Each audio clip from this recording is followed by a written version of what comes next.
Right, listeners, welcome back to Three Girls, One Track. I'm your podcast host, Afsa. I'm your podcast host, Felicia. And I'm just here. Bex. That's our podcast host, Bex. And we're covering this week's China Grand Prix weekend. It's a sprint weekend, and it's in China. So the girls were up late. The girls were up in the middle of the night. Some of us still drunk from the same bar crawl they were at. That was you. That was all you, baby girl. This girl was up I woke up That was at a all decent you, baby hour girl. and watched the race because I am no longer at that age and stage in life where I can stay up all hours of the night. Girl. But it was good. I fell asleep during the race. Not because it was necessarily boring, although I'll get into whether I thought it was boring or not, but because I was still drunk from the amazing bar crawl I went on. So our dear sweet girl. It's okay. We had a great time. But we have some light news this weekend. We can get into it. We have no fashion for you guys. Nobody was fashionable, so no, it's gonna be news and race. That's all we can give for you a while. No, but that's okay. Our first piece of news, as we sort of talked about last episode, because the drivers have a big mouth, but has been confirmed this week, is that Saudi Arabia and Bahrain will not be taking place. Notably, it says in April. I don't know why they worded it that way. It's just saying they won't be taking place, but at minimum, they will not be taking place in April. Maybe they're planning on adding them somewhere else. Maybe. Whatever. But I personally think if you're going to take them off, take them off. Just take them off. Take them off. Because to do that, people...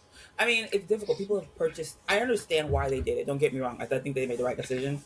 But you have to think about people have, I'm sure, purchased tickets, purchased hotel stays, worked out transportation, to ask them to now reconfigure their schedules to make it more feasible to go sometime later on in the year. I think at this point, just cut it. Leave your schedule at 24 races and just keep pushing. Cut your losses. Agreed. Unfortunate. It's just the unfortunateness of having races in the Middle East at a time like this. Yeah. So, very sad, but we will see. Hopefully, we don't have any issues at the end of the calendar. I will crash out on somebody if they take my sweet, sweet, sweet Jenna away from me. Whatever. I don't know. That one might... To be honest... We'll see. You know, for me, I have nightmares, or I've had nightmares about Abu Dhabi.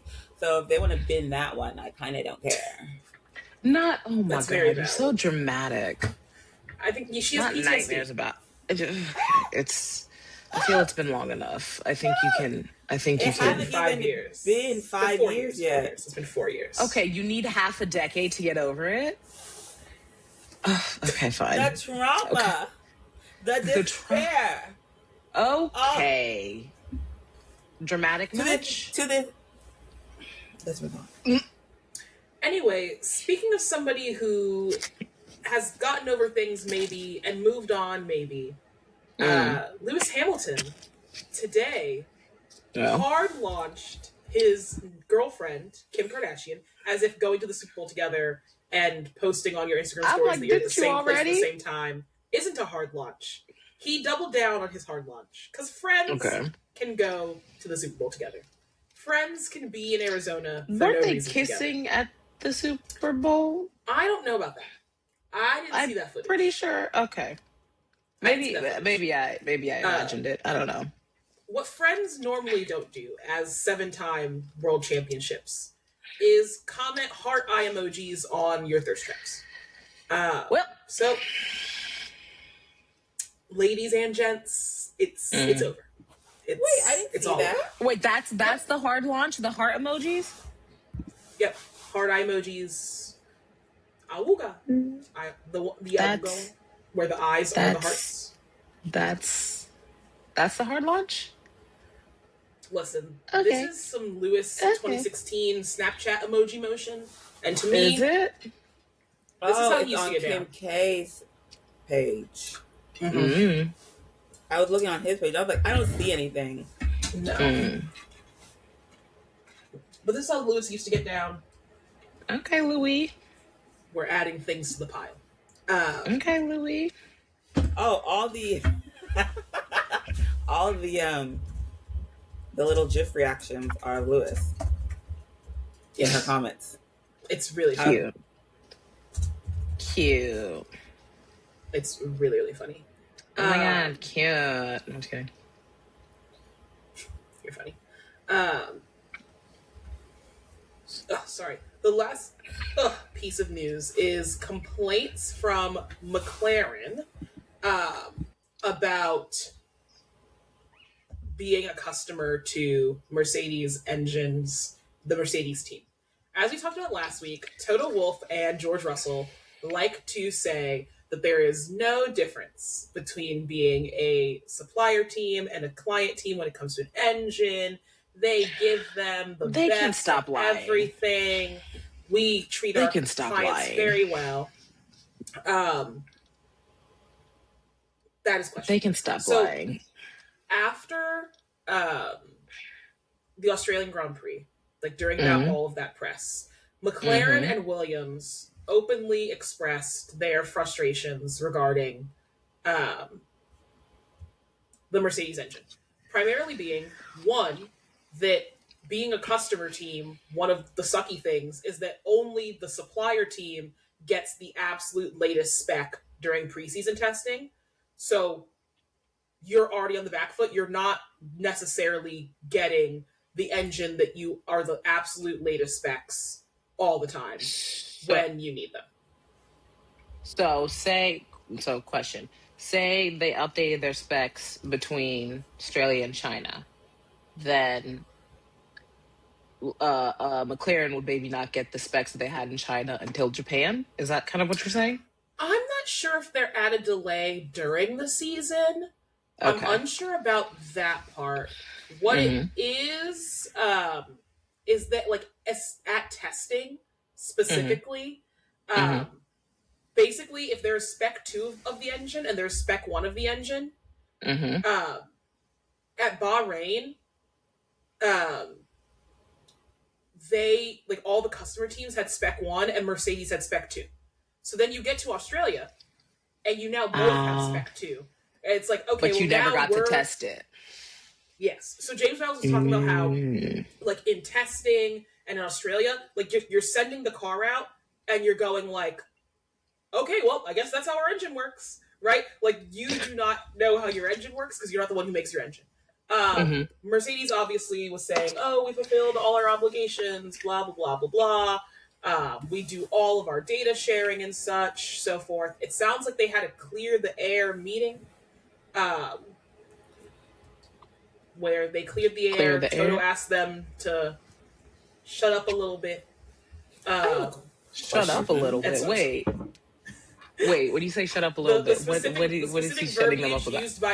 The specific verbiage used by motorsport.com is he sought an agreement to turn down some of the rhetoric surrounding the issue. Oh, he literally said pipe down about it not being the same. Quick question. Well, so let's just say Mercedes provides the engine to Williams and McLaren. Well, that's what happens, right?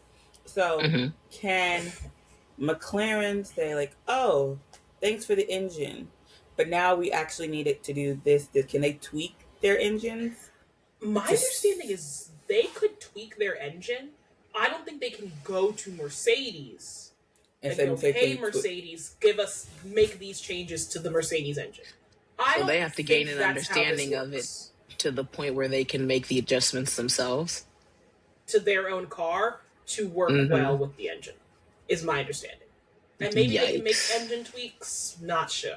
Not sure if they want to. At the point where you're like tweaking this engine, like you could tweak it in the wrong direction. Part of the car, like yeah. I don't know if that's the ideal situation to be in. Is that you're tweaking your engine that somebody else provided you, but it appears. And then what happens if you fuck it up? Then you got to go to Mercedes to take it back. Exactly. it appears that all is well. It's just that the Mercedes customers are on a little bit of the back foot. They would have appreciated more information, more data, more whatever. And so we'll see. I mean, we did see this weekend that some people have a better grasp of the Mercedes engine than others. Most definitely. Some people most definitely. Some people are struggling. And some people are struggling. So we'll see if the Mercedes people can get it back together. It seems like some of the teams are doing better with the engine than others. So, yikes. Sucks for them. Yikes on bikes. But that's all our news. Do you guys want to hop into the Chinese Grand Prix? Why not? Do it. It's a long one. It's a long one. It was a sprint weekend. There's a lot to cover. Hello? So let's start with sprint qualifying. Similar to the update given last time, sprint quali has 6 people eliminated in Q1 and Q2. Same thing where they have to use the specific tires in the specific rounds. So we don't care about their tires. Any thoughts on sprint quali China?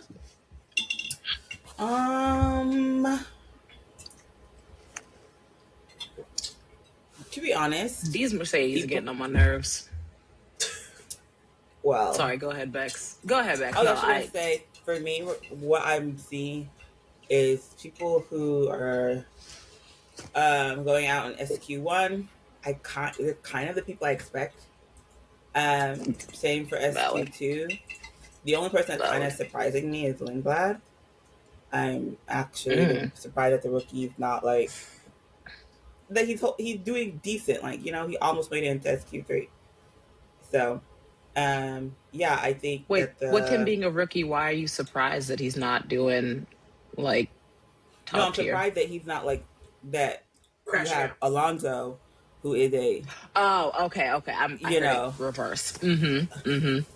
Okay, so True. I'm just saying there are other people who are much more experienced drivers who are going out in SQ1, and Lindblad is holding his own. Yeah, that's true. I mean, something's wrong with them Astons, as we know. Yeah. That's a mess. I don't even know Williams is struggling. Williams is struggling. And I know that Aston Martin have been complaining about their Honda engine. But I'm also it seems like the whole car is it's not simply just your engine. That could be a major part, and then it could be affecting other areas of your car. But it seems from tail to pipe, it is completely messed up. And to me, that's kind of surprising because I'm Adrian Newey, what are we doing? I thought you were, the Dondada. So I ask again. I thought you were him. What's going on? I ask again for, I think, the second week in a row. Do we think his hands are being tied to Aston Martin? They're not actually letting him do what he wants to do with that car. Bex, you weren't here for this because listeners. Oh, sorry, you Bex. didn't listen to Australia. Bex had to take a week off. It is rumored, and by rumored I mean I'm pretty sure that Adrian Newey and whoever the head of Aston is it still Mike Crack? Somebody like that. Whoever their big daddy is. They were talking about how there has been such insane turnover at Honda that the people that are currently at Honda have been there since December. They do not have anybody around who is an OG hard built bitch. They got all interns basically. They got all the new bitches at the Formula One track to work on the engine, and they're can I get anybody with years of experience? Wait. At Honda? Adrian Newey is their team principal? No. Why is it saying? Never mind. Maybe technical director? Never mind. Yeah. Something that. You asked something wrong because that's not true. Here. What did you ask? Girl, I'm on F1. I'm on the F1 page. Nope. Felicia's right. I'm on the F1 page. I'm on the F1 page. He's completely correct. Felicia's completely correct. Listeners, we did not lock in on F1 this winter. We were not locked into the Listen, season. life lifed really hard this year, okay? Adrian Newey is the Aston Martin team principal. How do you miss that? As of November. November 26th. November 26th. Listen, I was cooking up really good Thanksgiving food. Nobody can hold it against me. Listen. Okay, well. Your girls were on the struggle bus. Because you saw the shows confusion on my face when I looked it up. That shows you how little they're showing Aston Martin during the races. How have we not seen? I'm about to say, I haven't seen a little something from Adrian Newey. Nothing. Adrian Newey, yeah. Well, we haven't seen peep from Newey. Wow.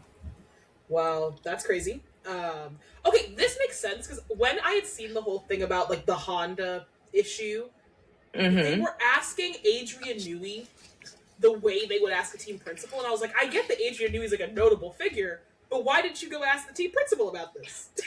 Because he is the team principal. Because he is. Well, you caught us out, Adrian Newey. Congrats on the new job. Since November? Okay. Since November. It's still new. That's only like 4 or 5 months. He's still a new hire. Sure. And they said it was going to come into play in 2026, so it was so that makes sense. The announcement. Yeah. A pre-announcement. I have to say my main only thoughts from sprint qualifying, because I woke up to actually watch it in real time, so I was up at like all hours of the night watching sprint qualifying. I don't know. I had it written down. My main thoughts. Go for it. Someone nuke that Merc. That Mercedes is gonna get on my nerves this year. That Mercedes is going to get on my nerves. I'm pretty sure I wrote that on the lap where George put like half a second on these bitches' heads on old tires, and I was like, somebody find something wrong with that goddamn car today. And every time you're like, all right, somebody done took it, they come back around. I'm like, dude. Yes. So hashtag someone nuke that Merc Please. Was my main thing. My second main thing was Haas. I can't remember if it's for Ocon or for Behrman. Actually, no, it's definitely for Behrman because Ocon has the woman race engineer. Whoever Behrman's race engineer is, his name's Raya. Very cute. Very good looking. That's not right. He was sitting right next to Io. His name's Ryo, and he looked great. That woke me up out of my stupor during sprint quality. His race engineer? Yes, Behrman's race engineer, Ryo. RYO. He was very cute. Very handsome man. And that was my main thoughts. I was tired. It was a qualifying session in the middle of the night. That's how quali goes sometimes. And it's okay. Oh, he is kind of cute. How you doing, Ryo? Wait. Yeah, this unless something happens significantly with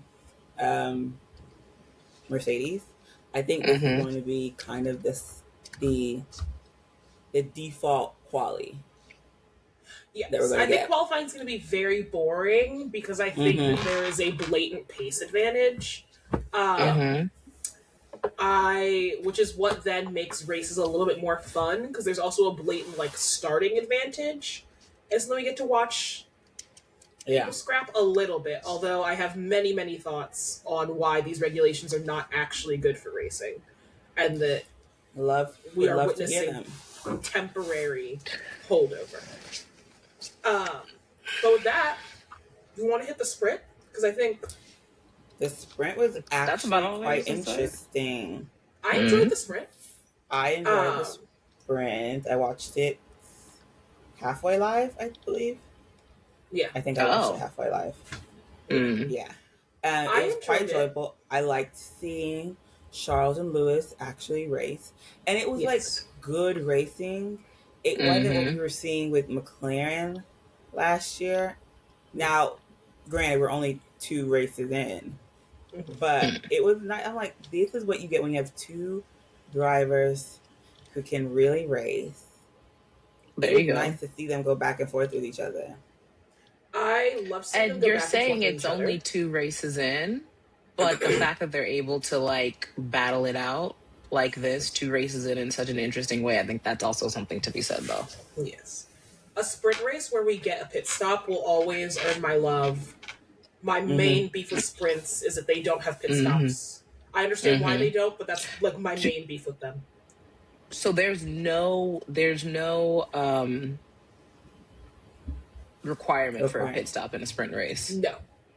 Okay. Yeah, because a third distance, so you really don't need to have a pit stop. Yeah. True, but it makes it more interesting, I think. I agree with you. But it was as fast as quick as Mercedes is. It's actually interesting to see how fast Ferrari is off the line. I love seeing it. Like they're so quick. I don't know what happened to Kimi for this race. He was just, I don't know if it was slow. He was having an issue with his car. It seemed like his reaction time was just slow. I'm not quite sure. But it was, like, I think that's where you're going to start seeing, like, Ferrari get an advantage. And that's kind of why I'm like, maybe don't look a little too hard at these cars, because I don't want Ferrari to lose their advantage either. Well, Ferrari's advantage is an advantage appropriately sought, because their only advantage is they went, oh, this whole turbo thing is going to be fucked if you don't heat it up properly. So we're going to make the turbo part of our engine as small as allowed and like as small as possible. And the other of them went, why would that be a problem? And so that's why, like, I think that's why Kimi didn't get off the line well. Is that, like, he didn't get off the line well for the same reason Max got off the line horribly last week and this week. Yeah. And he just had it to a much lesser extent. I think that's kind of what it is. Is, like, you're going to see weird off the line starts. Because basically, if you don't get your turbo up to temp and up to speed, you're not getting off that line. And the Ferraris just basically don't have one to get up to speed. Yeah, I did hear or read, maybe I read it, I don't remember. George complaining about the fact about Ferrari's cars and how I forgot the specific. Was it that they didn't want to share information? It was that. Sorry, continue. No, you're totally good. The thing that George was complaining about, and I hate to give George credit, but he wasn't even really complaining. The thing that he was informing us of his opinion about, we'll call it, to give it positive spin, is the fact that there are still changes that could be made to prevent starts like what Kimi has and what Max has from happening by updating the starting procedure, And he was now actually complaining about the fact that Ferrari is obviously going to stop any of those discussions from going on, if possible, because they developed their engine in such a way that they do not require these accommodations. And so naturally you are like, well, no, I want you guys who didn't do this to fuck yourselves. Yeah. But if that's what they want, then why are they not sharing their whole whatever combustion thingy, whatever that they had that makes them so fast? I do believe that start time, well, I'm listening to I'm not sure if I'm going to use the right terminology, but how quick someone is off the line can actually be like a safety issue. That's the argument that Mercedes is making. It's basically like, if what happens to Kimi, because Kimi was like, you should see everyone's like very quick off the line, and Kimi is just like, it's almost like it's almost like when you're driving, you just kind of slowly let your foot off the brake, and then you slowly inch. That's what it felt, that's what it looked like just visually. Yeah. He had the same like, issue. Was it like a stall? Did his stuff lock up? Like, what was it? He didn't go into anti-stall, but it's like, if you just don't get off the line, because basically, like, my understanding is the engine is not spinning at the speed it's supposed to, because the turbo isn't up to speed. My issue with calling it an actual safety issue is, I think that if we were talking about F3 drivers, if we were talking about F1 Academy drivers, hell, if we were talking about F2 drivers, I'd go, that is a safety issue. Because they're children who can't drive yet. Yeah. None of these men on this current grid, I will give it. Maybe in the past, this happened. In the past. In the past, it happened. These racers, these drivers, at this point in the skill level of Formula One drivers, the guy in front of you going into anti-stall, they aren't crashing into the back of him. Max has yet to have a start where he got off the line. Well, everyone, they're skilled enough drivers. They just go around, go past something. Super easy to go past them. And I'm like, you're right, it's a potential safety issue. And I'm like, you know what else is a potential safety issue? Racing in Baku and having every wall be made out of concrete. That's also a safety issue. By that logic, street tracks by themselves are a massive safety issue because you are ignoring the most safe way to operate, which is to have crash-tested, very specifically built barriers at every single corner that are those tire walls. You should have gravel on every single track to slow them down. You should have very easy offshoots at every single corner so you can push the cars off without the marshals ever getting anywhere near the track. Those are all safety concerns that you could choose to mitigate and make racing worse to mitigate your safety concern. But sometimes we understand that having bitches drive around in a car that goes 300 miles per hour is crackheaded and unsafe to begin with. So what the fuck do I care? That's really where a lot of some of these arguments should stop and end. You're driving at crazy speeds, my friend. Insane speeds. Your start is the least of my concern.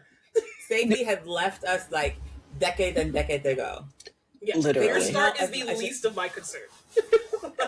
I'm so sorry. At all. If you don't have the reaction time to deal with the person in front of you possibly stalling at this level, we need to rediscuss some things. Also, I'm so sorry. Once again, maybe I don't care as much about safety as some other people. I think that if they have their little survival chamber that can survive Max Verstappen being yeeted into a wall at 51 Gs casually, and sure, he was fucked up, but he was alive.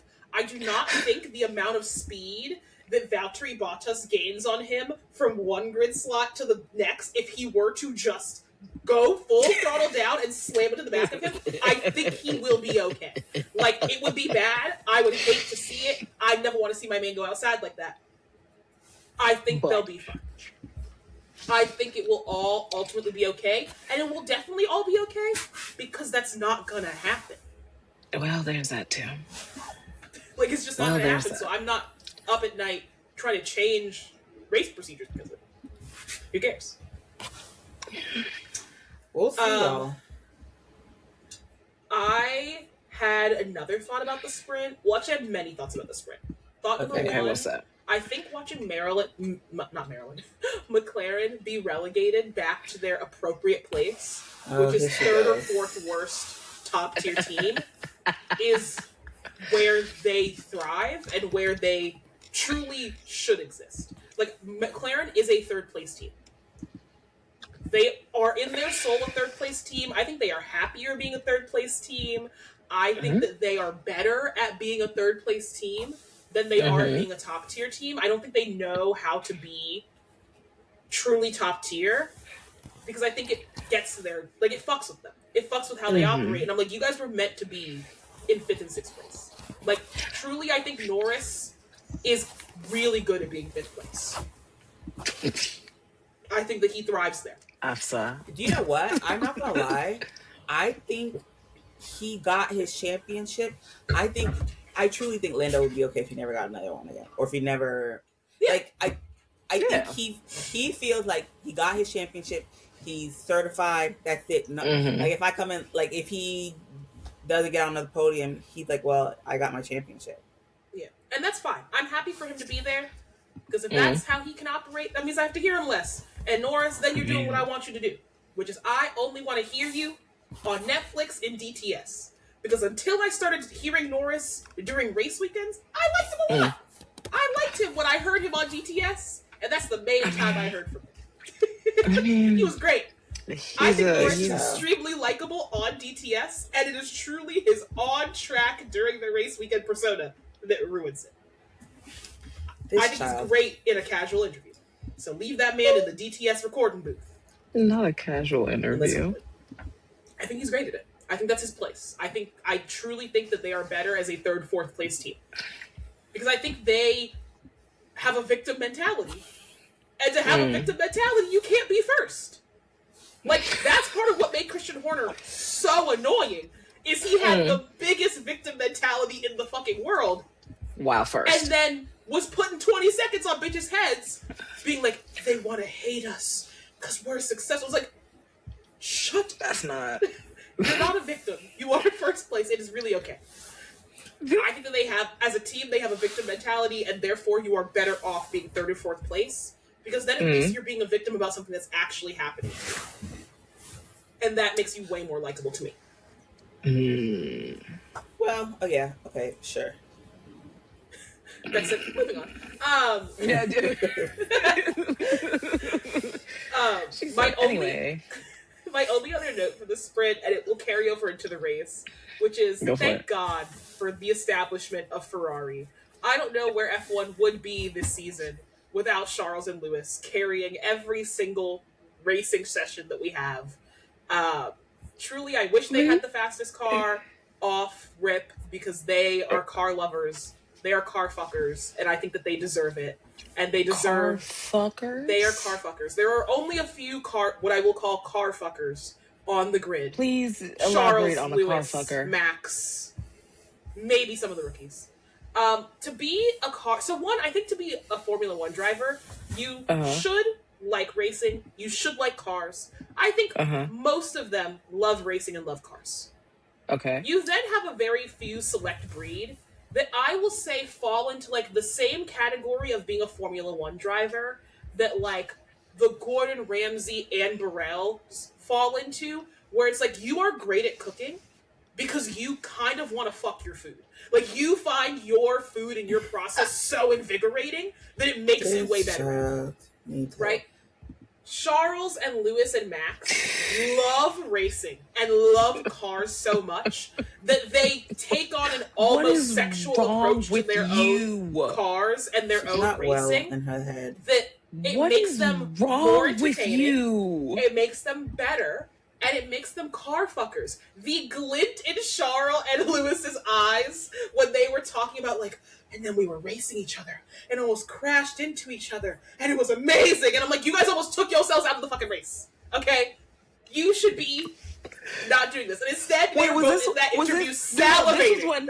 At one point, what was it? It was Charles who was like, does Lewis not know how wide like the size of these cars? Yeah, and then he goes like, I'm actually having a fantastic time. And I'm like, you guys are car fuckers. You guys love racing. You love cars in a different way than I think like George Russell loves racing and loves cars. Right? Like Charles and Lewis get into this battle where they almost crash each other out as teammates. And then they maybe get one snarky comment off in the radio, but then they come on and go, oh, I actually really enjoyed that. Right? Whereas if George and Kimmy had that, George would on the radio being like, I can't believe Kimmy's trying to push me off.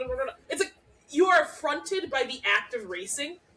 And I think there are certain people that even if they will get a snarky comment off and be pissed at you, they are, though, kind of having a really, really good time doing it. You can see it with Charles and Max race, where Max is kind of like, damn, bitch, like, you gonna push me like that? But then 10 laps later is like, honestly, that was kind of hot. Loved that. Like, you know, it's like... and you can see which drivers are about that. Like, I think Alonso, was kind of hot.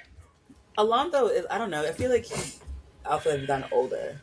I think he's just cared less. I think back in the day, he's an old man. Like, he's like the curmudgeon of the grid. He needs car Viagra at this point. Car Viagra, girl. Alonso basically, like, back in the day, he used to race constantly. Was driving constantly. So I think he's just kind of the little bit I know of Fernando back in the day. Okay. Like, he gets out of the Formula One car and he's like, oh, I want to go race a GT3 car because I want to be inside of a car. Right? That's what I mean, where I'm like, you love this stuff to an extent that, like, elevates your racing, but also makes you a little bit crazy. And I think you need more crazy bitches on this grid. Because as we've seen, the only people out here serving cunt and giving us a race are the crazy ones. Charles and Lewis. Who are like... psychotic. Yeah?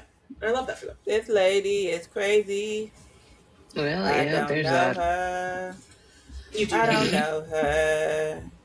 I just am on this podcast with her. Girl. Anyway, those are my like main y'all don't two have notes. The same DNA in your veins. Exactly. Anyway, goodbye. Those are my main two notes for the sprint. I do want to call out something I think we do need to talk about at the sprint overall, which is, as we mentioned, Kimi Antonelli had a dog shit start.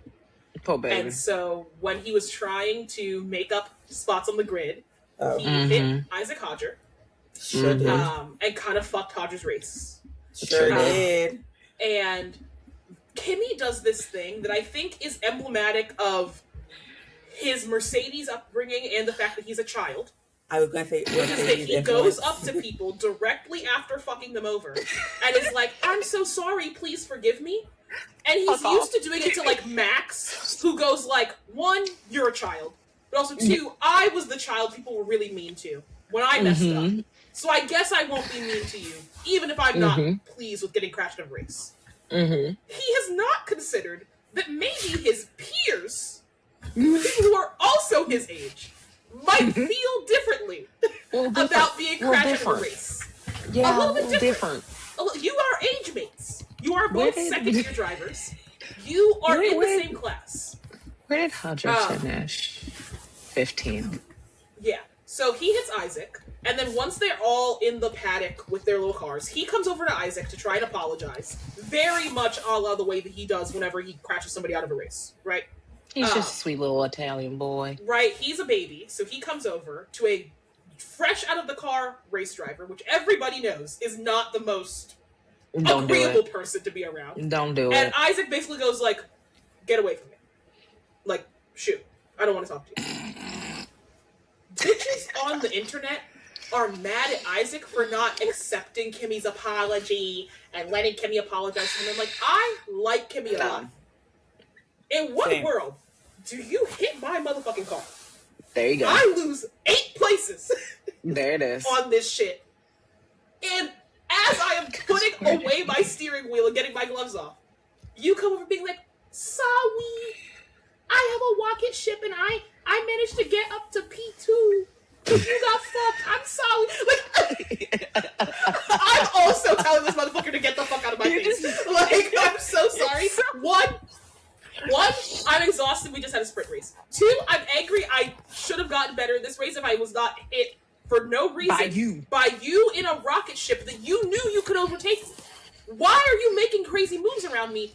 Your car is so much faster than mine. You did not need to do that. And 3, bitch, it's Ramadan, and I can't even fast because I'm in this fucking car. So I'm already pissed, okay? I'm having to apologize to God every goddamn day because I'm not fasting. So now I'm pissed, okay? You have Allah me will on 100. forgive you, Isaac. He will. I'm on 100, okay? I'm already hot and pissed. And then you come up trying to be like, "Sorry." I didn't know Isaac was Muslim. Yeah, he's Muslim. Yeah, he's Muslim. I didn't. I didn't know that. I would be pissed. Oh, so everyone being like, "How could he not accept the apology?" I'm like, me personally, I would have done worse. Like, Shu would not have been my reaction to you coming over to try to apologize. I mean, do you remember Max and Esteban? That's what I'm saying. Okay? Esteban's dumb bitch ass. Max was ready to box. Max was ready to start swinging. Max actually pushed that motherfucker. I'm like, at least if Isaac had pushed you, I'd be like, maybe at work you shouldn't be shoving bitches. Admittedly, though, I became a Max fan when I saw the clip of him shoving. Oh god. But at least I'd be like, yeah, maybe he did something wrong. Telling you, like, get out of my face, I don't want to talk to you, is a waving you off reaction. is you just hopped out the car. I think that's you know fine. what? Even if I wasn't even like upset, I'm just like, back up, give me some room. I'm hot. I just had a horrible race. I don't want to talk to you. Like, let me get to the cool down or something. Like, let me get out of the drink some water. Let me just get out of these clothes that's sticky and sticking to me. Exactly. I mean, come on now. Come on now. Yeah.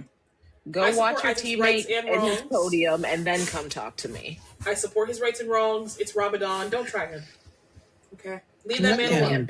Let the man be. He can't even observe his holiday properly. Not holiday, exactly. But you know what the thing. Yeah, he can't even observe his tea. But that's all I have on the sprint. Any other fun sprint thoughts from the girlies? No, I think we got the good bits of the sprint. I think my only other thought on the sprint, and it has nothing to do with this sprint, The fact that Stefano Domenicali thinks we want 12 of these in a race calendar, he's an insane. Not unless is he well? I think unless you start making the sprint like wholly different from the race, like use it to like test. I think like bare minimum, make it one mandatory pit stop. I don't even think you need. I think you just every single sprint race had like some weird, not weird, but like has a different challenge. Maybe the Chinese sprint race can be, oh, you have to do one sprint. Oh Lord, you have to do one pit stop. The next reverse grid. The next sprint race, I don't know. Everyone has to be on softs. I don't know. But yeah, like I think that you have to kind of like Hunger Games arena this bullshit. Yes, if you're going to give me 12 sprint races a year. Yeah, you know it can't just be, a half race. Mini. Make a sprint race with everyone using the same car. No, that's not going to be. But that's insane. That's absurd. Yeah. But like the drivers would lose. You have to do something to make it not just the race but smaller. The race. Because I'm happy to do the race but smaller 6 times a year. Because sometimes when you do the race but smaller, bitches do dumbass shit. Yeah. Austin last year. Okay. Sometimes bitches do shit that they shouldn't have been doing. But you gotta get it together. Something. Spice it up a little bit. To be honest, I think more than 5, you got to start making them like wholly somewhat interesting, or use it to like test out new rules. I think a sprint would be great to like be like a place to test out new rules. Yeah. Oh, also, small thing: the fact that they're sponsored by Gatorade and we aren't dumping Gatorade on these bitches when they get their little sprint trophies, missed opportunity. This is why you need Americans on your marketing board. Every American would understand. George Russell should have been doused. The bets on the Gatorade color alone, you would make so much money. Big money. Hello, I do it. I don't believe in sports betting. I'd bet on it. I would not, but I would be curious about it. China, it's going to be red. Exactly, or it could be yellow. It could be yellow. That's a bet you could take. Why did y'all see Ferrari little? I don't know what the little Chinese GP special attire.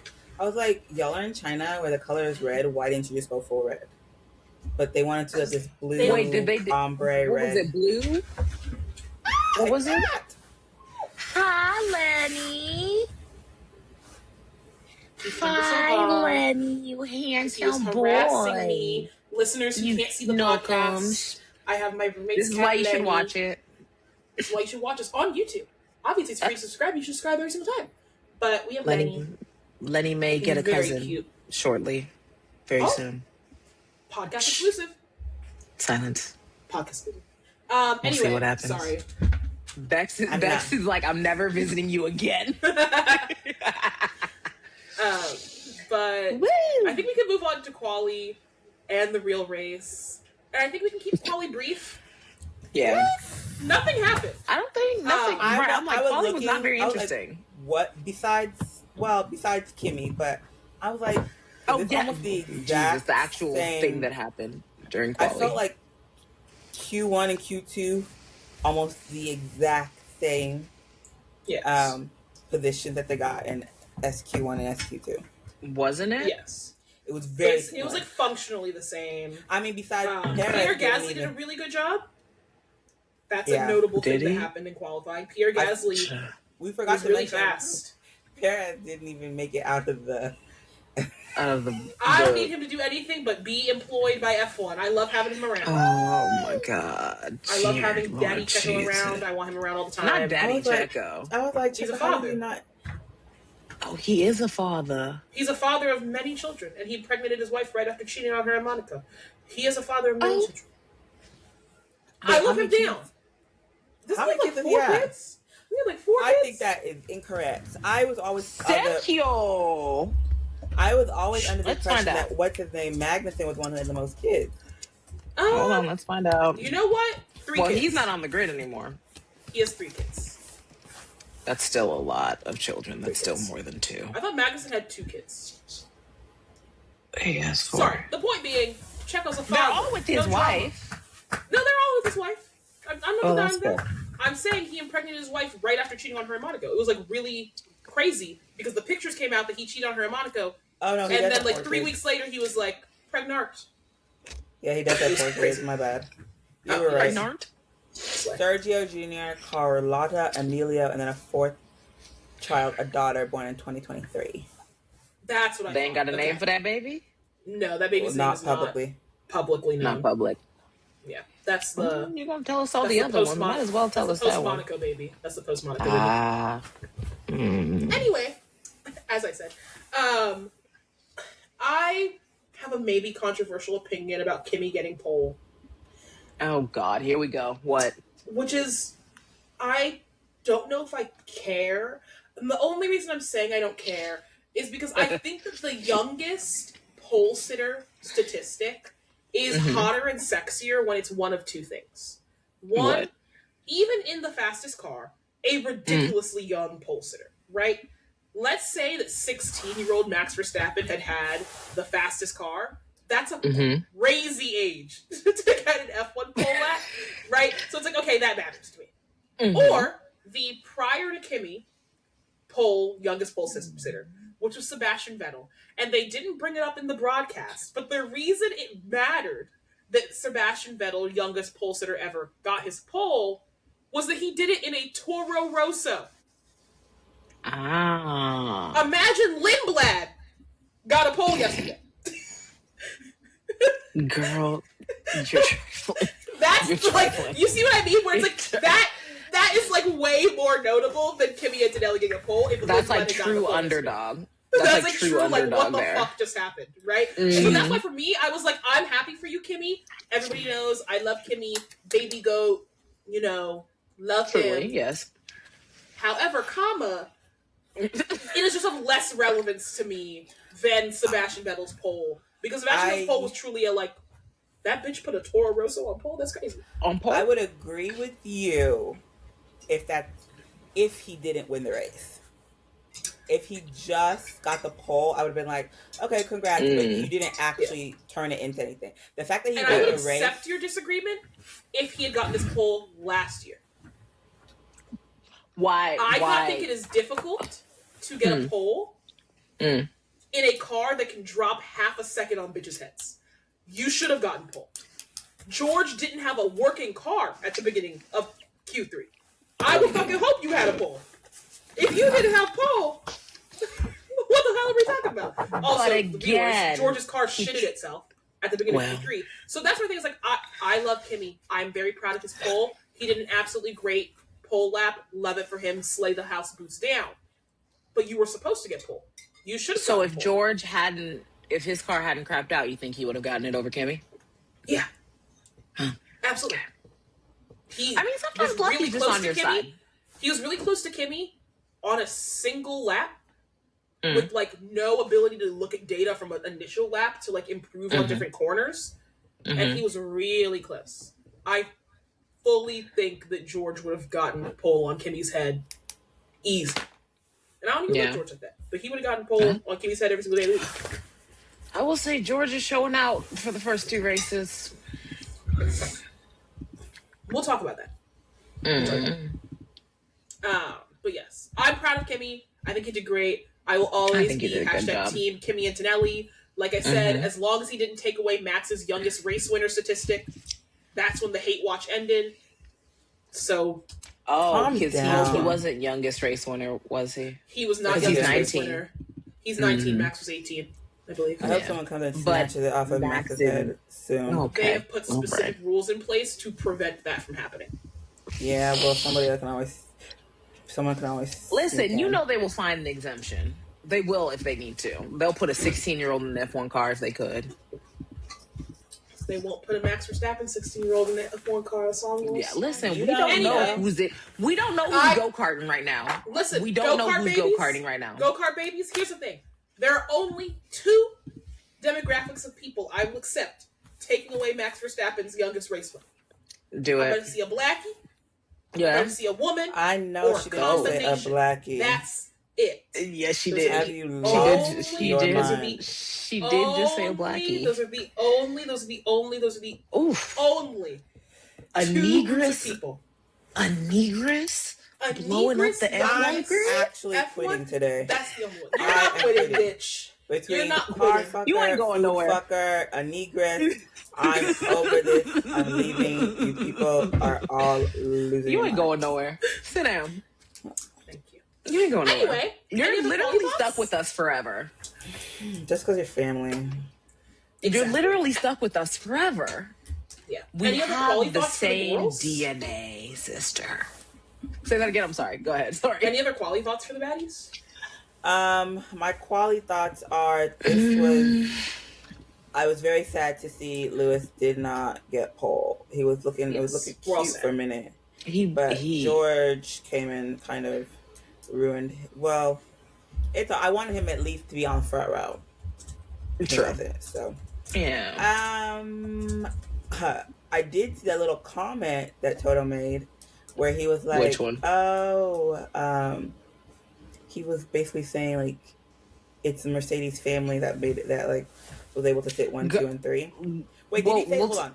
Did he say? No, that was the race. That's the race. No, he said it after qualifying because I wrote it after qualifying. Oh, when he said "still our driver." Yeah, and I was like, "That's what he said." And then he said the pole that's still your driver. Okay. Sure. We can talk about that in more detail. Yeah. So. Yeah, but no, he was like grumbling outside of the garage, like, still our driver. I was like, okay. What if you suck my whole cock? What about that? Well, from the back. Children. There are no children listening to this podcast. I set it to an explicit rating every single week. You couldn't tell who the eldest is. I wasn't referring to children listening. I'm referring to you two. No, she's talking to us, Al. She's talking to us. And listeners, in case you didn't know who the eldest was out of the three of us, the curmudgeon. I'm hot, sexy, and youthful. My Lanta. Good God. The children of the corn. You're not just a couple years younger than us. Okay, correct. Just a couple. Couple might be the wrong word to use, as couple generally means two. Okay, here we go with the English and the whatnots. Fine. Anyway, I want to get into our race, and I have a pre-race statement that has nothing to do with what happened once the lights went out. Okay, go for it.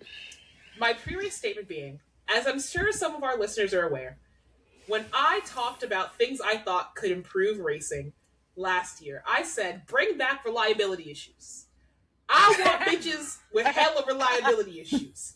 And I want to clarify that I meant in race. I want you to start, and then your engine gives up. I want you to start, and then your Carlos Sainz and your car's on fire, and you're on an incline, and you're trying to jump out the car. I want Ferrari-style reliability issues, where Ferrari always starts the race. They might not finish it, though. That's the kind of reliability that I wanted. I did not ask for 4 fucking cars to be unable to start the race, okay? And I think what was even more embarrassing is not only could 4 cars not start the race, right? Norris couldn't start the race. Nope. We had 2 cars that were supposed to start from the pit lane, Bortoletto and Albon, right? We were like, maybe it's going to be a pit lane start, whatever. Nope. The most embarrassing part was Oscar Piastri, who made it to the grid. That poor and they baby. had to push his car away. I felt so bad for Oscar. Because what actually happened to his car? They had to push it. It was an electrical issue on the power unit. The engine. An electrical issue on the power unit. And the thing that I think is even more damning of this entire regulation Mercedes engine power unit bullshit, 2 completely separate electrical issues. They didn't have the same issue. It wasn't like a fluke in there. 2 completely separate electrical issues. Oscar has not started a race this year. A race yet. If Oscar has another DNS at Japan, he will not drive a racing lap until May. Wait, what? Because it's Japan, and then it's a month-long gap because of the break. Middle East situation. And then May, we will have probably sketches of Zendaya's Met Gala look done before we see Oscar Piastri race a lap. That's crazy. That's ridiculous. Lava Roach will be dropping hints on what the color is. Before we see Oscar race a lap. We might get things don't go well in Japan. Zendaya's wedding dress before we get the Oscar on the track. We might. A decal shot? A quick little decal shot? We might see the shoes before we see Oscar do a racing lap. Just a picture of the chignon. We're on track. We are on track for that to happen. And that's it. But we had 4 did not starts. Bortoleto, Albon, and both of the McLarens. Once again, the McLarens are much more likable when they're back in true form as an upper mid-class team. What was the issue with Bortoleto? Bortoleto had a hydraulics issue. He had a hydraulics issue. Okay. I was just like... And Albon was starting from the pit lane because they changed the suspension. Because one thing that they did change for this year, which is a massive change that is amazing, is you are allowed to make changes under Parc Ferme on sprint weekends because it was dumb as fuck that like you could set your car for the sprint, it would rain and you couldn't change that shit. That's ridiculous. So they've allowed changes, but he was making a suspension change on his car, but he could not get going. So what, like the engineers just couldn't get the car together in time? Is that basically what happened? Yeah. Okay. Yeah. Well, no, I don't know if they couldn't get the car together in time. They specifically said that he failed to get going. Question for the ladies. Do we know who Audi's engine supplier is? Are they Isn't it? Let's find out. Is it Ferrari? I believe. Do you know? I'm sounding like a car. You know, they built their own. They do their own. They built their own. Okay. They do their own. They built their own. So I do want to point out, that it is 3 Mercedes-powered cars and 1 self-powered car. Wait. That's all I'm going to say. Williams and 2 McLarens. And then Audi supplying their own shit. Red Bull has their own. Red Bull has no, I'm saying of the cars 4 that out of the 4 who didn't start. 3 McLarens. I thought we were talking about the whole grid. Sorry. 3 Mercedes engines and 1 Audi. That's it. That's all I had to say. As far as that did not start. And we'll see how that goes. But we can get to the start of the race, which truly, if I have to keep seeing Max Verstappen stall out his car every single race. What is going on with Red Bull? They're having the turbo issue.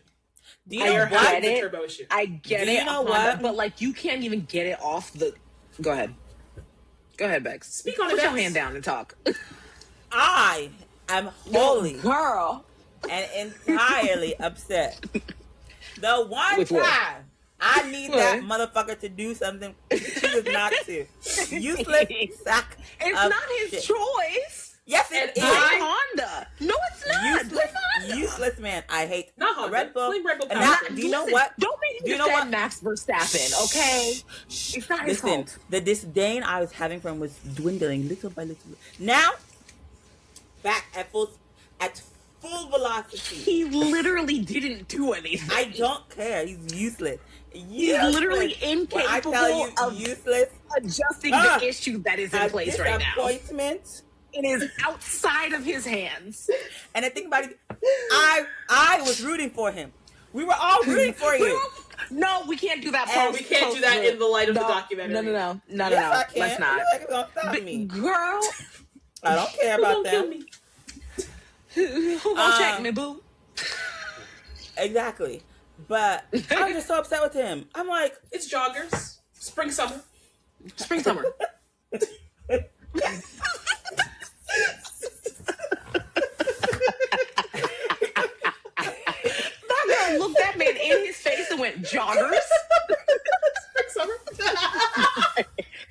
so annoying. When will we tie it back? Spring summer. To tie it back, maybe fall. I feel about this Red Bull car the way that I'm sure Andy felt when Sheree looked him dead in his face and went, "Jogger, spring, summer, maybe fall," which is, what the fuck are we talking about here? Okay, I'm watching one of the greatest F1 drivers of all time be cucked by anti-stall? What are we doing? Unable to finish the race? Unable to finish the race because his engine shits out? What the hell? Like, you can't be in the same category as the Aston Martins. That's crazy. That's crazy. And it in a hurts Red Bull? me even more. Where was Arvin? Hold on. Let me check. Did hold okay. on. I think he did fine. Arvin was 12th. Yeah, and Isaac was Well, it wasn't 8th? hard to be 12th in this race. There were only 16 of them. I'm saying comparatively with the same engine to Max Verstappen, the fact that what's his name? Isaac Arvin. or Isaac, however he likes to say his name. Yes. Came in 8th. Isaac. He says Isaac? Isaac. We will get into his pronunciation at a later date. Okay. I have a clip for us to practice. Yes. Wunderbar. But the fact that he was able... Is something specifically happening to Max's engine? So, my understanding is it's not... He doesn't know how to drive. Somebody cut her fucking having mic. some growing pains with the new regulations. Give him a minute. It's not specifically Max's. It is that you need to get your turbo up to speed. Red Bull's powertrain has a turbo issue. That could happen to any of them. I think it has just happened to Max twice. I don't think that the other Red Bulls are getting amazing starts off the line. I think they're getting perfectly passable starts off the line. And Max is getting fucked starts off the line. My fingers are crossed that by the third race he will get... In Japan, he can't do this in Japan. He can't do this in Japan. One thing that I did think about... white iridescent livery, and then Andy stalls. We can't have that. Oh my God. Okay. Anyway, one thing that I did think about though, could it possibly be their reaction time to the start? Hear me out. Max is reacting too fast and is going into a stall. And then the rookies have that hesitation that Max has gotten rid of since, and that turbo can't keep up. You know, Felicia, they didn't put you on the wall. Put Felicia on the wall. Imagine. That girl doesn't know that. Imagine me in Max Verstappen's ear. That man would be cussing me out the whole lap. Do you think she's the first person to come up with that type of logic? Definitely Put her on the wall. But it upsets me. I feel like I'd be really good on the wall. So bad. I think you'd be fine. Doing what? I think Felicia, you should apply for Red Bull, one of Red Bull's marketing positions. I think you can do it. I can do marketing. My job is literally marketing. You could be the person I could do who's marketing. acting That's not operations. Little things. Marketing has been a part of my job for. We are not arguing about Felicia's job description on this guy. You know the and other duties. We are not arguing about people's job descriptions. Okay. We all work and other jobs. Everybody on this podcast works and other jobs. We're not arguing about job descriptions here. Literally all of us do. Anyway. And that's my job. Girl, anyway. Okay, yours has very strict parameters. Sorry, go ahead, Afsa. No arguing about your jobs on the podcast. Anyway, one, I hate to see this happening to Max. I hate that for my king. Two, I love seeing a sexy Ferrari start. So thank you, Lewis and Charles, for once again giving sexy starts. Beautiful. I will now get into my general thoughts on these regulations, which I gave a tidbit of last time. I think they stand this for what I'm going to say today. Oh, Lord. These regulations only make good racing because the drivers are uneducated about how they work at each track. They're still trying to figure it out. We are going to ignore Lewis and Charles having dirty, beautiful car sex for a couple of laps. We're going to ignore that part of the race, okay? Dirty, beautiful car sex. Yes, we're going to focus on specifically the overtaking that occurred with Lewis and George, because I think that is the best example of what I'm talking about. The initial out? Only reason, all of their overtakes. Throughout? Okay. Yes. There are only two reasons that those overtakes were interesting. One, Mercedes has an insanely faster car.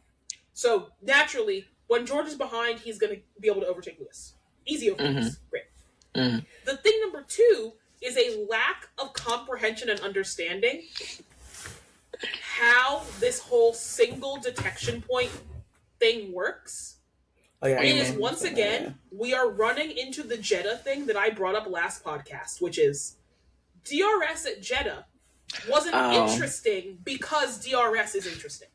It had nothing to do with whether or not DRS was a good tool for overtaking or whether it was interesting.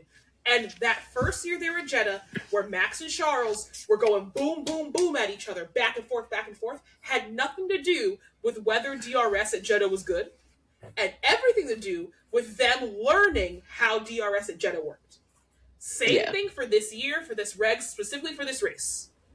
We were not seeing interesting racing from Lewis and George at that first corner and on that first straight because the regs are good and make good interesting driving. We were seeing that because it took a learning period for George to realize that there was no reason to overtake Lewis at the end of the lap, because then Lewis would get overtake at the beginning of the lap. That's the only reason. We will never see such interesting overtaking during this regulation period at another Chinese Grand Prix. Because the drivers will do what they started doing in Jeddah, which is they do not bother to overtake the person in front of them at that detection point. They wait, and then the next DRS zone, they breeze by you. Especially easy. With the battery thing. Because it's you can't even defend yourself because you don't have the battery to do it because you use it to do the overtake. Exactly. Right. So they are learning how this whole yo-yo battery overtake boost combination works. And that's my ego boost. Sorry. They are learning how this works, and I think that it will be very interesting to see year 2 of these regs, because I think it is very easy right now for us all to go like, oh my god, the back and forth, the yo-yoing, the this, the that, and it is entirely dependent on a ignorance of how it works at each track, because you're racing it under these regs for the first time. I'm personally of the opinion that while I'm very glad for this yo-yo overtaking, one, we've already seen that it quite frankly doesn't matter. No amount of yo-yo overtaking and crazy on-track battles stops the Mercedes from going 1-2 these past races. Ultimately, it doesn't end up mattering. And so I will defend these regs when they end up giving me good racing that matters. And maybe if the FIA had done what they were supposed to do and told Mercedes to throw that goddamn engine out, I think if they had told Mercedes, fix your fucking engine, we might be looking at imagine a world where the Mercedes and the Ferraris are on par speed-wise. Oh my god. That would be a good time. It would be so interesting. That would be a good time. Imagine that's happening. Race would be 10 times better. Question. So, with this long-ass break coming up, do we think there's a chance that Ferrari could... Damn. Don't let me get the question out. Continue. Felicia, get your question out for the people. Do we think that there's a chance that Ferrari could tweak their engine to possibly be on par with Mercedes, or do we think that there's not enough time for them to do that? They could try to tweak it. I don't know if they'll be able to get it to the speed to Mercedes that level Mercedes has. I'm going to be real. Improve. I think, I think they could maybe improve it. I think if it was an easy tweak to make, I think Red Bull would have figured it out. Already made it. Yeah. Red Bull had the insider knowledge before Red Bull chose to leak it to the FIA and tell them, "Hey, Mercedes is fucking around." I think if it was this easy, breezy, beautiful change, Red Bull would have done it. We wouldn't even be having this fucking problem, right? True.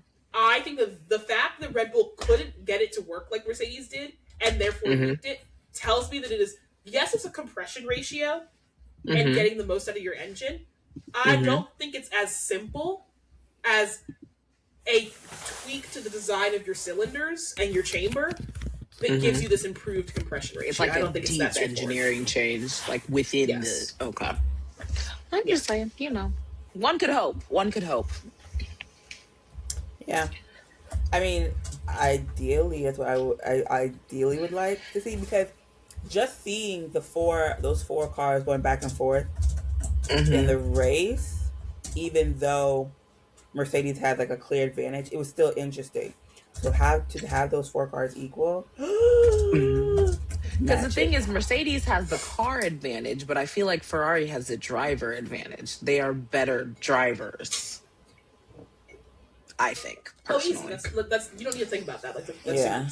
Lewis is a better driver than George. Charles is a better driver than Kimi. Yes. Therefore, combination, they're better drivers. Si se puede. Okay. I didn't take Spanish. I have no clue what you said. You can do Spanish. I took French. Oh, yes, we can. Sorry, yes, we can. Oh, we Obama in this? Who? Okay. Yes, we can? Yeah. Si se puede. Yes, we can. Si. Okay. Se puede. Okay. Okay. Anyway, the cheerleading decom Gotta movie. Kick It Up. You didn't watch Gotta Kick It Up? I was a Bring It On girl. I'm sorry. I'm gonna tell you right now. I'm gonna tell you right now, outside, you probably watched it and just don't remember. Did. That's true. I love a decom, so I probably did watch it. I love it. It was a great decom. It was a really good one. I ain't gonna hold you. It was good. Well, back in the day, I haven't seen it recently. It probably sucked right about now. It was slick. No, you're totally good. Really quick, I want to talk about our DNFs. 1, Max Verstappen, his engine dying on him. Hate that for my king. Well. 2, Lance Stroll's engine dying on him. Done.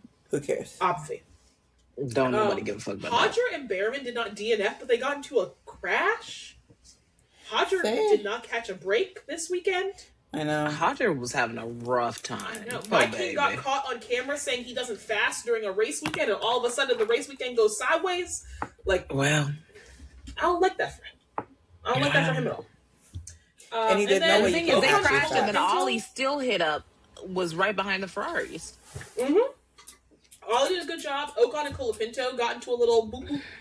1-2. Ocon thought he was Gasly. And he went for it. Gasly did truck that Alpine up there, didn't he? He did. Gasly also did a great job. We didn't talk about it in the news because it's not news, but I thought it was very funny. A reporter asked Gasly about Ocon, I think last week, and he basically was like, "You guys have been asking these two about the other." Exactly. He basically was like, "You guys have been asking me about this bum bitch for 20 fucking years. I ain't got new shit to say." Basically, was his response. Was I say the same thing about this stupid ass bitch every year? I got nothing. Y'all know what the man's gonna say. You know what these two are gonna say about each other. Bitch. They made me fuck each other's girlfriends back when they were 13. Leave them alone. Oh, Jesus Christ. Leave them alone. Yes. Listen, the two French can hold a grudge. Yes. Lewis also appeared to have some sort of power issue at some point that got very quickly resolved. And I would like to once again bring us back to Charles and Lewis. I love seeing how beautiful they are on the same team. I love seeing them race. Truly the only bitches serving cunt on this entire grid this weekend. The only ones who cared about us, the viewers at home. Nobody else is thinking about us. Okay. Nobody else is thinking about our viewing experience except for the two ones. Did that cost them the 2-3? Of course it did. But they cared about me at home trying to watch this race at 3 a.m. and try to muster the energy to care about what was going on. And they did it for me. And I appreciate that. They said, you, Afsa, we've got your back. They said me, Afsa. They cared about me. They see you. Those are your people. They are slay. But yes. What else about the race? That was all I had for the race. Lewis's first podium with Ferrari. Beautiful. The picture of Kimi, Bono, and Lewis was cute. That was very really cute. That was very said cute. It's a family podium, which I did see Toto. I may have not been Toto, actually, I take that back. But I did see some comments under, I think, a post by F1 on Mercedes. I was like, oh, Mercedes, past, present, and future. Oh! I did see that. I did see that as well. I was like, this is messy. I would have appreciated this a lot more if if the whole reason that Lewis left was it because Agreed. Like if he because Lewis left because he felt underappreciated. To keep like Toto and Mercedes were like, I understand that they are never going to truly say and understand why Lewis left. I think that us pretending that this was some yay, he just wanted a new experience is you are drawing unnecessary negative attention to your narrative. So I think that is my only beef with that. Yeah, I think. I love but that. It was. I was glad to see him finally get a podium. I know people are still looking for that first win, but slowly making our way up there. Yeah. Our next race is Japan. I'm super excited for Japan. It is one of my favorite races on the entire calendar. Oh, it is? I think it is a wonderful... I always have a good time in Japan. Admittedly, I had a better time in Japan back when they used to go, we're going to do this during the rainy season, we're going to see what happens. I had a better time then, because I think that having a God-ordained rain race is good. Mm-hmm. I think it's good for society. I love a rain race. I think it's good for society. And so I'm okay with that. But you know what? If I have to trade a rain race for the beautiful cherry blossom shots, I'm almost okay with it. Because it gets me ready for cherry blossom season in DC. So I am happy for that. So that's thing number one. We have Japan cherry blossom coming up. season in October? No, girl.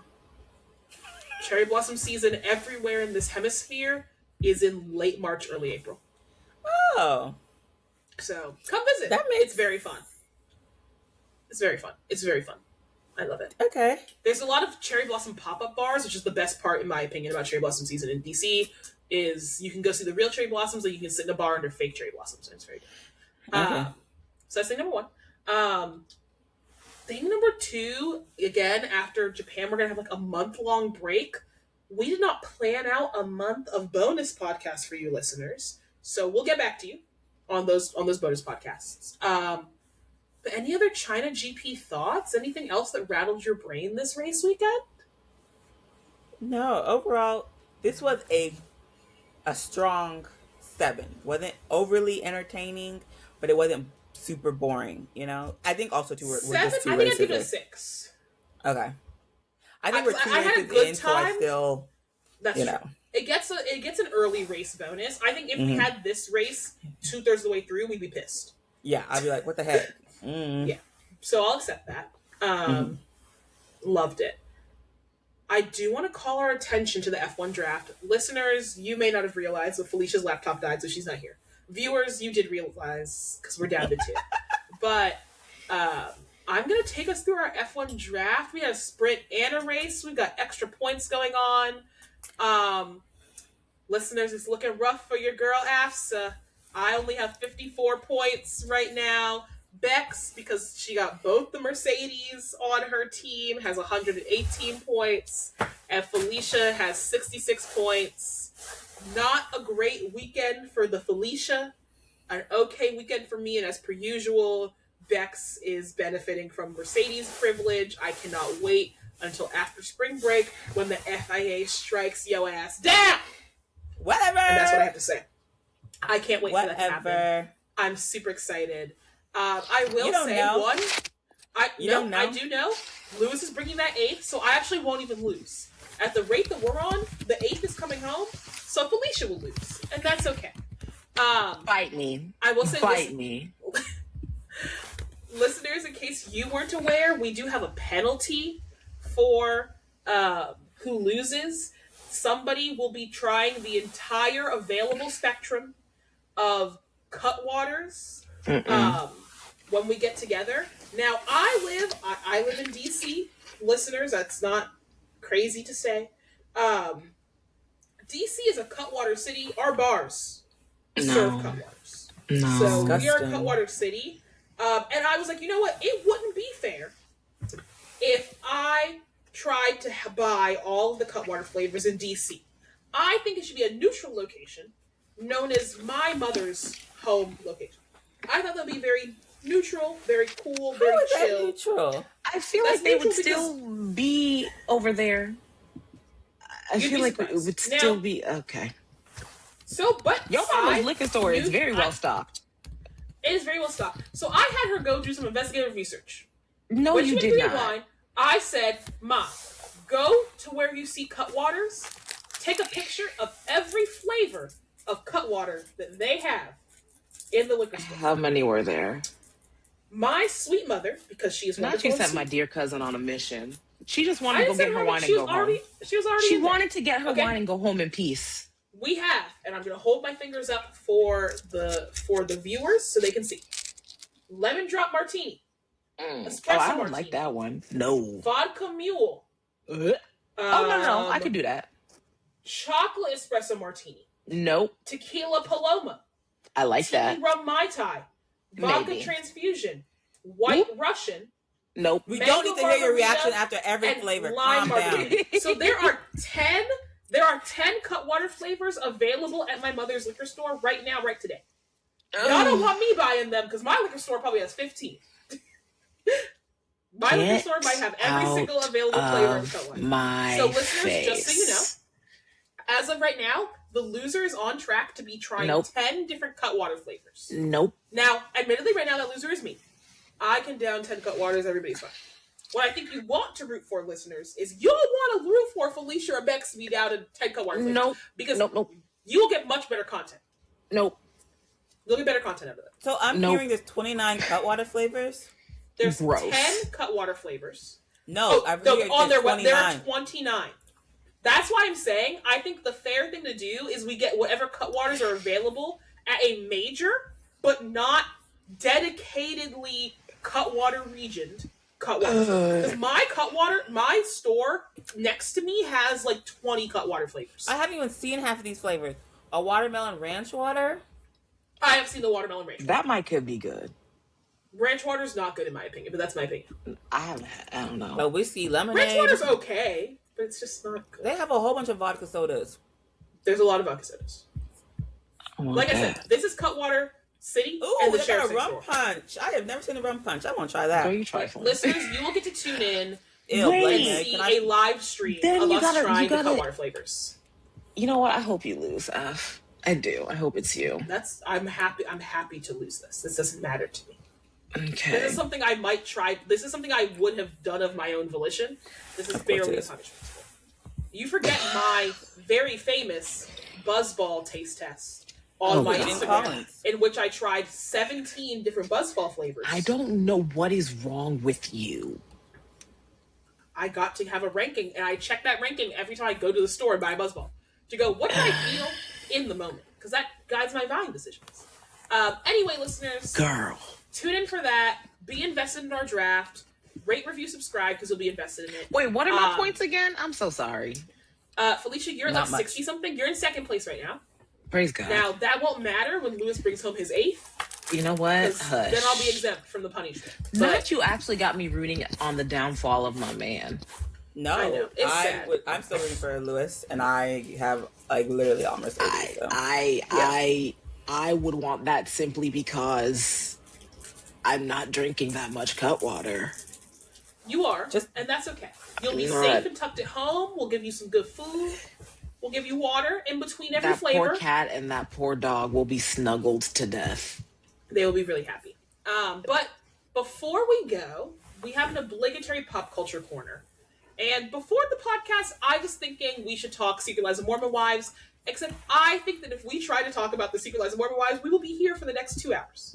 So I'm going to do something easy, breezy, beautiful. Cover girl. Felicia, Bex, have you seen Netflix's Age of Attraction? Nope, sure haven't. So you know you're the only one who watches half of the things you bring up. I know. So Felicia and Bex, I want you to close your eyes and imagine an experience. Okay, you are yourselves. Okay, maybe you are yourselves 5 years ago. And why you 5 go years ago? to you'll become abundantly clear as soon as I say it. You go to a Canadian retreat.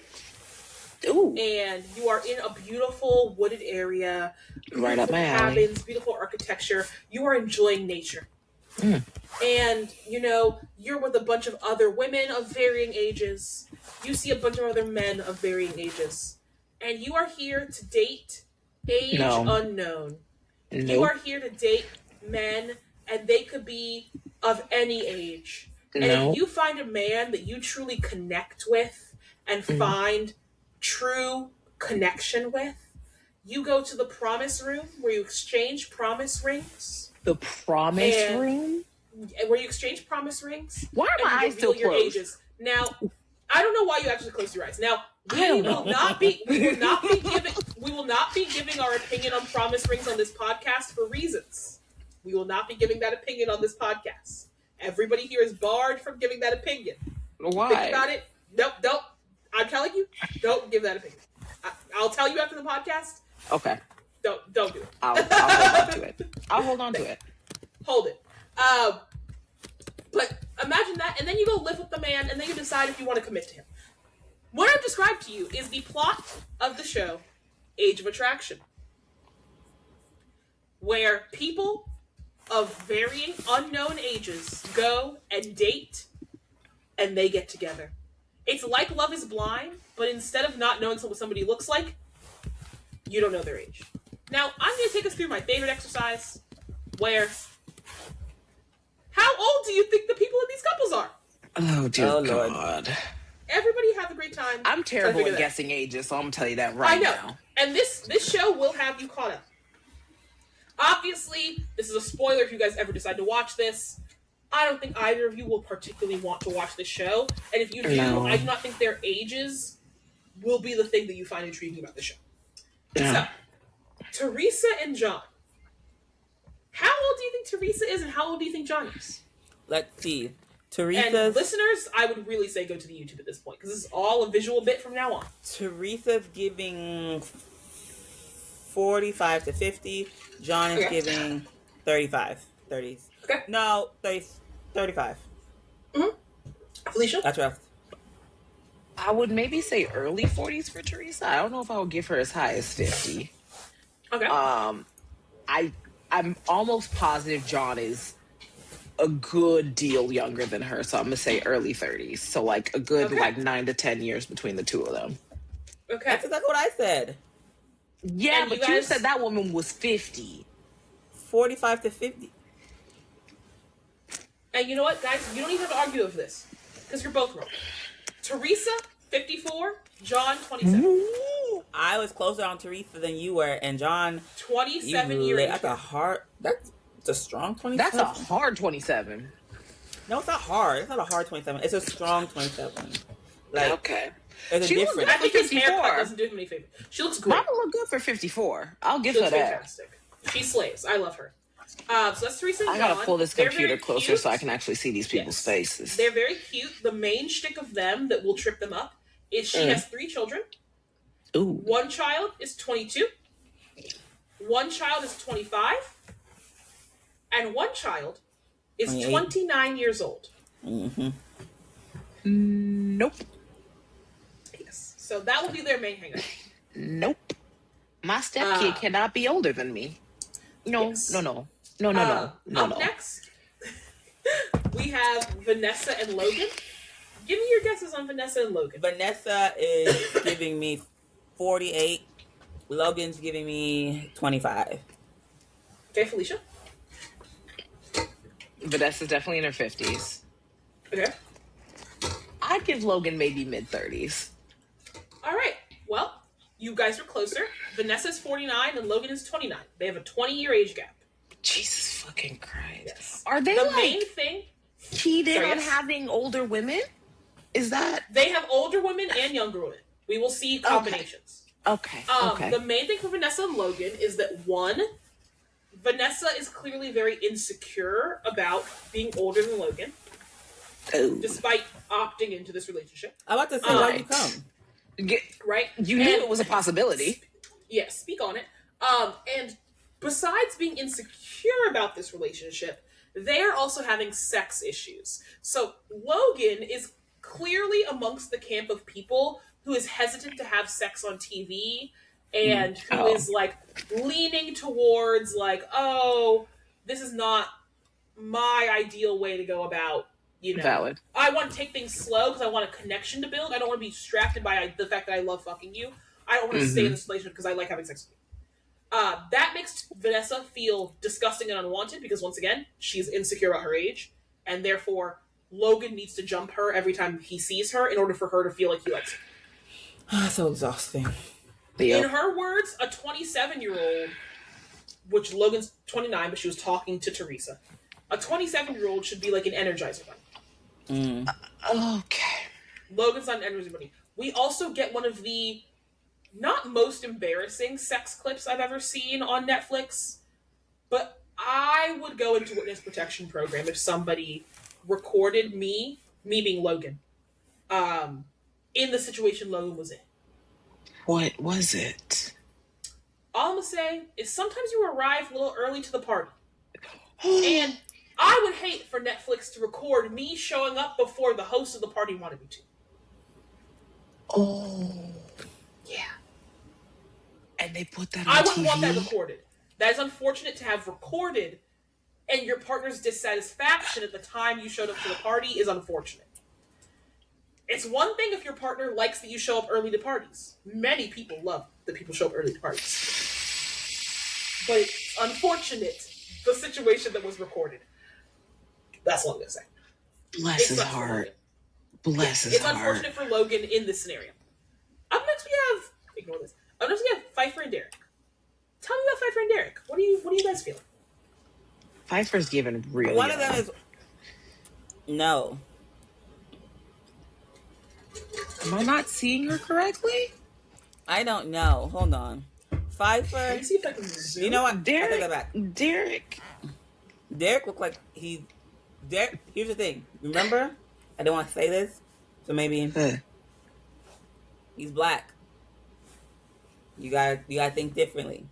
It can't just be I love that you you think he's black you gotta think differently is a controversial statement following Blackie and Negress earlier on the podcast. That's really funny to me. Anyway, we all know what you mean. Black don't crack. Moving on, how old do you think Pfeiffer and Derek are? Okay, you know what? I'm gonna go Pfeiffer is 28, Derek is 50. Okay, Felicia? I'll give Derek... Make it snappy, we don't got all night. You know what? Bite me. I'll give Derek 45 and Pfeiffer 25. Okay, very close. Pfeiffer, 23, Derek, 43. Oh, so I was right about the distance. You right about the distance. Honestly, they have no problems. Really? They have nothing going on. That he is has a two lie. children. He has 2 children. She loves that about him. Honestly, it appears that their only problem is that he has a 15-year-old son and a 5-year-old son. It appears their literal only problem will be her parents going like, so you're 23 and you want to be a stepmother to 2 children? And that appears to be the only problem they'll have. But she's 10 toes down. She said yes. Well, as of right now, it seems like she's going, yes, I want to be a stepmother to 2 children. She said, my man. Exactly. That'd She's be married, like, my man. Alf, that'd be like you being Bex's stepchild. Yes. That's crazy. Come here, little baby. Exactly. All right. Up next, we have Leah and Chris. How are we feeling about Leah and Chris? Leah is, let's go 46. Chris is 29? I don't know. Felicia? Chris got a little bit of a baby face, so I'm going to put him early 20s. And then Leah, I feel like she in her 50s. She looked good, but I feel like she in her 50s. Okay. Well, you both were a little bit wrong. Leah's 41 and Chris is 26. Okay. Is there anyone here who found someone that it's like of around their own age? No, because they're not going to follow those people. There were people at the retreat who did that, but they don't follow them into the next stage. Because they want to make television. This is just something that I noticed, and it might just be the angle of the camera. Chris got a small head. Anyway. He has a small head. Arms. I would say it's his arms. Like, his head don't match his body. It's not his head. It's his arms. But I also feel like it might be the angle of the It's the camera. angle, and it's how much of his arms are showing. Quite frankly. Probably. It's being in a short sleeve shirt, because you're seeing so much skin. That it's a lot of arm. His head looks tiny. And he's got broad shoulders. is two things. Leah What? is a little bit of a passive-aggressive queen. Oof. She is the kind of person to be like, no, speak for yourself, when, like, she does not agree with what you're about to speak. And they also have I think, what I will say is the most generational defining issue of their relationship. And I don't actually think that has anything to do with generation. I'm just going to say, I think it is a very generation coded thing. What do you mean? Leah is a woman who is an elder millennial, late Gen Xer. Right? Okay. Her man, you're supposed to stand by your man, be dedicated by your man, your life's about your man, your man, your man, your man, your man. In a different way than, like, Gen Z young millennial women or my man, my man, my man. Very different ways of being my man.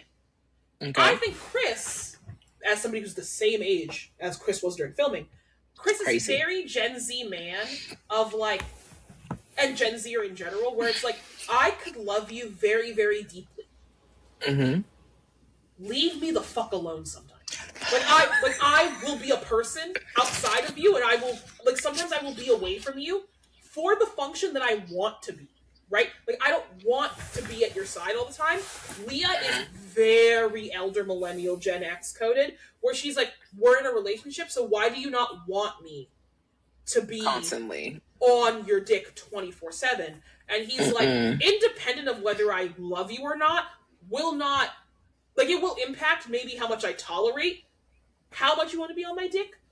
I will still want to do something by myself, right? Like, he is like, oh, we've spent all day together, I'm gonna go, like, lay down and take a nap, and she's like, without me? It's like, she's just very needy.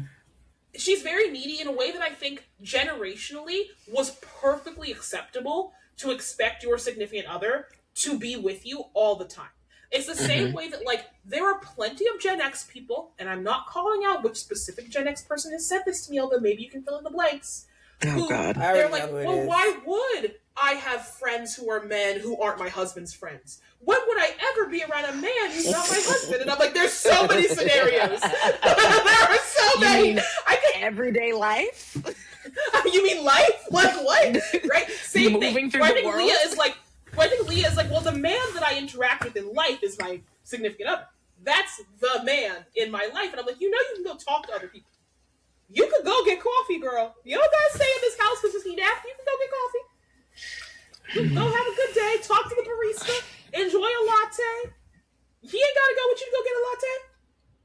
She wants him to go with her to get a latte. But she wants him to go. She wants him. She wants to go, babe, I'm leaving to get a latte, and he goes, I'm coming with you. That's what she wants. And that Chris isn't gonna do that. Chris is gonna go, okay, babe, have a great time. And you have to accept that that's not what you want. And that's okay. So they're 41-26. Next up, Libby and Andrew. Talk to me about Libby and Andrew. Well, since they look like they're around the same age, but since you told me that they're they don't follow anyone. There's nobody who's like the same age. There are people who are closer, like but there's generationally the same. Like there's nobody who's like 2 years apart. Okay. I think Libby is giving 25. Andrew is probably 45. Okay, Felicia? I would reverse it. Libby's in her 40s and Andrew's in his 20s. Let this be Andrew's a younger? lesson. Maybe. I don't know. Let this be a lesson. I would say women. I'm going to say white women. Filler ages you. Libby is 22 years old. Andrew is 38 years old.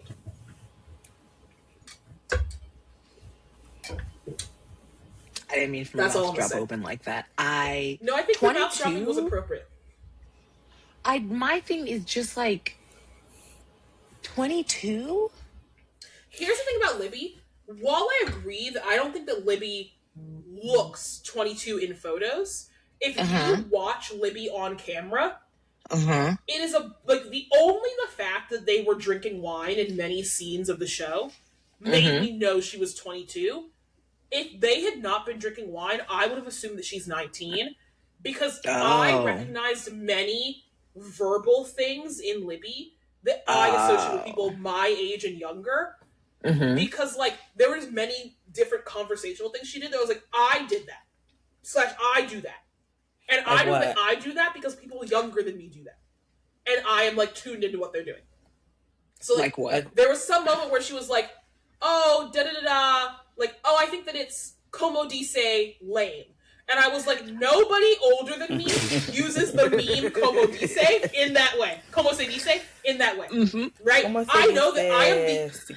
Como se dice. Exactly. Right? I was like, that is something that was coined and developed by people at oldest, my age. Some people older than me use it, but you're not going to use it in... But she was being genuine when she said it. And I was like, the earnestness with which you used it tells me you are at most my age. And then it becomes abundantly clear that she is 22 just from the way that she holds herself, the way she talks, and also the way that she dresses. Like, I love Libby's fashion. Libby dresses like she just got out of college because she dresses exactly how I would dress if I had a lot of money and spent a lot of time on TikTok. Where it's very Y2K, but I bought it from Shein. Not in a bad way, but just in the way that, like, you aren't doing, like, the girls aren't doing Y2K, but it's Scara Pelli that ended up at the thrift store anymore. That was a very true Y2K. It's like, you're doing Y2K, but it was from these specific designers and houses and da-da-da-da. It's giving Whereas the now trendy fast fashion Y2K. Exactly. So it was abundantly clear to me that she was 22. Andrew's 38. He has 2 children. A 14-year-old and a 12-year-old. So she is closer in age to his children than him. Yep. And they have a 16-year age gap, as I'm sure you can see, because both of you can do math. Next up, and you know, we said we were going to keep the podcast short, but I have a feeling y'all going to have some thoughts on these two. Vanilla George. Tell me how old Vanilla George is 26. George is 58. Okay. Felicia? 58 was up there. I was going to give George maybe mid-50s. I was going to go maybe 55. Vanilla, maybe 25. Okay. She's given young and sprightly. You guys did good on this one. Vanelle's 27. Jorge, maybe George. I don't like him, so I don't know how to say his name. 60. Yikes. What are you doing Now, on we this have show, sir? Exactly. We have a couple issues for me with Vanilla and George. I'm gonna call him George. I'm sorry, people. George Everybody gives else fuck named boy. Jorge. I respect all the rest of the Jorges in the world. I don't respect Jorge here. And I don't remember if his name's pronounced Jorge, so his name's George. George is giving one- uncle who went to spring break. Yes. That's the vibe that he gives in the show. Vanelle had a beautiful, stunning, kind 44-year-old man who maybe was a little bit more boring than Jorge / George, but was wonderful. She should have picked him. First, straight up, she should have picked him. In this actual thing. In the show. All the problems Vanelle runs into with George would not have happened if she was with this other guy. Well, Thing number listen, she's 27. She's still a little she's 27, dumb. she's a baby, whatever. One, he is exactly who you guys are saying. He feels like the 6-year-old unk that likes to go on spring break stuff. That's very much his vibe. A couple things about them. One, she has recently recommitted herself to God. Oh, God. And so she is on a celibacy journey. Dear she has Heavenly not Father. had penetrative intercourse, and I'm saying that very specifically for a reason I will get into in a second, in 2 years, I believe. Because everybody who's on their celibacy journey hasn't had sex in 2 years. Fun fact. You'll notice it immediately. Look at every single reality TV person who's on their celibacy journey. It's always been for 2 years. I'm saying that so genuinely. So that's thing number one, is she does not want to have PIV intercourse. Because she's committing herself to God. Penis and vagina intercourse. Lord. Because Oh, my God. she is committing herself to God. That's the thing about her. A thing about Jorge is he said, oh, I don't want to have a baby mama. I want my wife to be the only mother of my children, blah, blah, blah. That is the phrasing that he used. How many kids That does would he have? imply... Thank you, Felicia. How many kids does this man have? He has 2 kids and an ex-wife, right? The way he phrased it would imply that he has not had those things yet. Mm-hmm. That he's talking about a future version of him. I mean, he's 60. More of his Exactly. life is behind him than before him. Exactly. So he has an ex-wife and 2 children. She found out about the 2 kids after the commitment ceremony, once they were back in the apartments, after she'd already told all the girls, no, he doesn't have kids, I don't think he was married, da da da da. Then he's like, yeah, I was married. And he's like, well, once you They accepted the always age wait until thing, after like, they put that ring on your finger, don't they they? always wait. And Mm-hmm. he was like, well, if you accepted the age thing, then the kid thing is no big deal. And I'm like, nope, nope, not comparable. Apples and not bananas. comparable, baby. No, not even I think apples that's and an potatoes. age of having to be. I did not agree to be a stepmother. It's I could date a wholly 60-year-old every day of the week. I would not be a stepmother any day of the week. Are you crazy? So that's thing number 1 about each of their own issues. Now let's talk about Be a stepmom. Okay, let's not. Maybe. Okay. I don't know. Sorry, go ahead. I love that for you, Felicia. Let's talk about the interplay of their issues. So Vanelle is very, and I think you both will know when I'm talking about this, she has a very BYU Mormon view of celibacy. Where oh God. you tell me you're celibate. Oh God. And oh, you're like, God. I haven't had sex yet. And then I found out that you and your roommates did soaking. And I'm like, you had sex. What are you talking about? Right? She has a very Mormon Is she BYU. Mormon? No. But she has a very Mormon BYU view where, like, and the thing is, to be clear, I think that you get to set whatever boundary on your own physical body and sexual intimacy that you want to do. I think you get to do what you want to do. They have arguments and discord because when Vanelle says celibate, she means what I specified earlier, which is PIV intercourse. Don't tell me she tells that man to use the back door. Please don't tell me that she does that I don't think they did anal. Everything up to penetrative intercourse is included. So Jorge, because he's a fuckboy 60-year-old who would go on spring break, is automatically like, well, if you were really celibate, you wouldn't let me do da-da-da-da-da. You're confusing me, da-da-da. I'm like, this really isn't confusing. It's not. Okay. This really is not that confusing. It's confusing because you don't actually, because you're not actually okay with her being celibate. No. Right? Which when she told you I'm celibate in the promise room, you should have gone, 1, what do you mean? And 2, that doesn't work for me. He did very much the same thing that Mike did to Emma in Love is Blind, where he went, I could accept this inside his brain because I'm going to change your mind. I can accept anything if I'm going to change your mind. Why do I need to not accept it if I think I can convince you to do what I want to do? That's the vibe that he gives, is like, you accepted her being celibate because you did not actually think she was going to wait until marriage to have PIV intercourse. And you thought that even if she did wait until marriage, that she would be so chaste that you would not want to have sex with her. And so maybe you could stick it out that way.